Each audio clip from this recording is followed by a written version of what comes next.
This is some sample vocabulary, if you will, related to the C major pentatonic scale, based on a fairly simple chord progression. It's slow. It's not meant to be flashy, it's not meant to be that kind of stuff. You have the chord progression already. If not, I'll link to it somehow. And so here you go. Here's some. So what I'm using is, just as a refresher, is the C major pentatonic scale that I'm starting on my 8th fret with my pinky. And then usually I'm sliding up 2 frets on the 3rd string so that I end up in the next position of the scale. So instead of just here, I do that slide and I end up here. Why do I do that? Because it's cool. Now it just sounds interesting. It gives me some opportunities for some interesting phrasing, things like this. So like I can slide to that note without picking it, and it just sounds nice. Nice, sounds nice.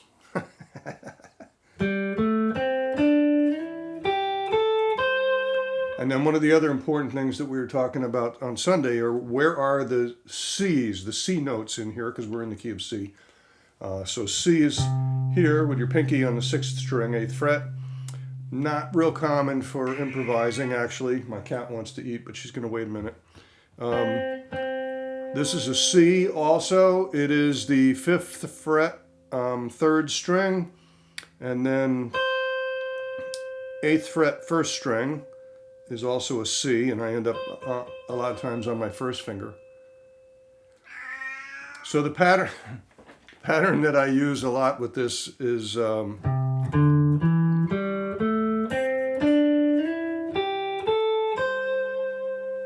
I'm making that slide on the 3rd string.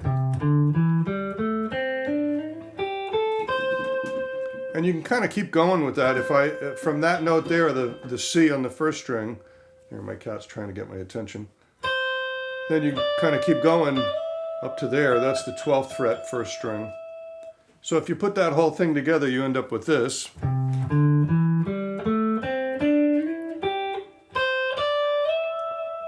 And you don't have to slide that last one. You could bend it, actually. That's kind of nice. A couple of the other common bends that I use in that grouping of notes are, so again, there's the C on the 3rd string. A lot of times I'll bend that note. That's the 7th fret, 3rd string. I'm bending up a whole step. And then this note, 8th fret, 2nd string, I'll bend that up a whole step. And then adding a little vibrato. So let me put that together with the chord track, and I'll show you a couple of things that we were talking about on Sunday. Sorry, let me start that at the beginning.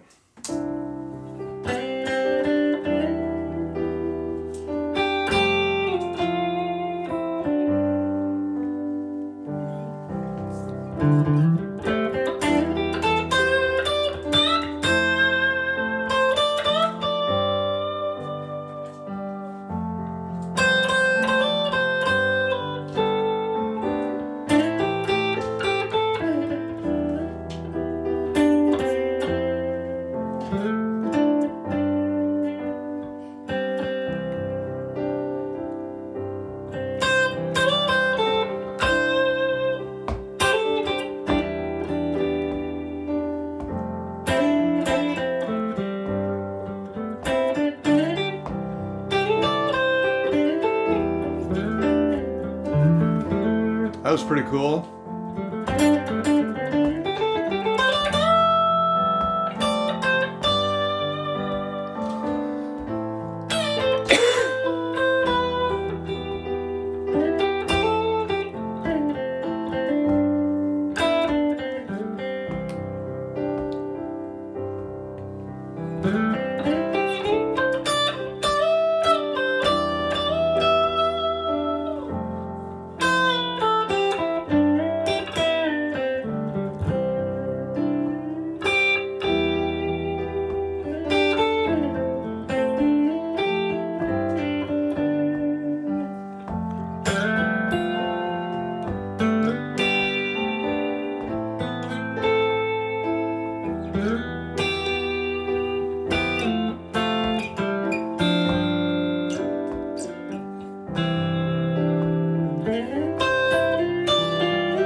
I'm going to stop there. There was a lot of information in that.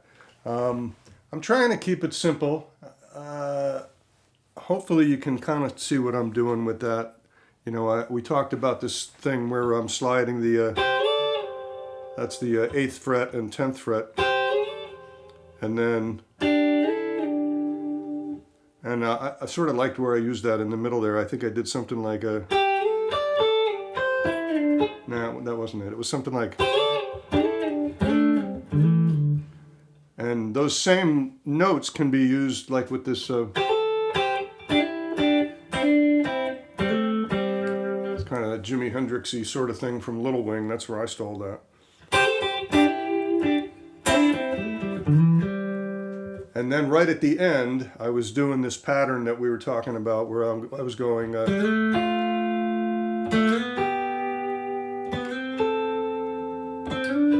actually I didn't go all the way up to that one, but I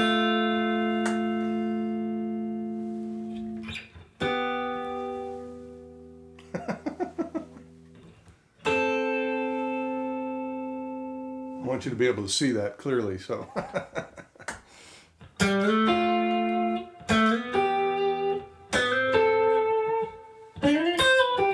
So one of the other things that I did I did add in there that varied from the major pentatonic scale. So we know that this is a C. And the note just below it, that's a B, and that's not normally part of the major pentatonic scale, but boy, it sure does fit in some nice spots, particularly in the chord progression that was going on there. So anyway, check that out. We'll talk about it more soon. Later.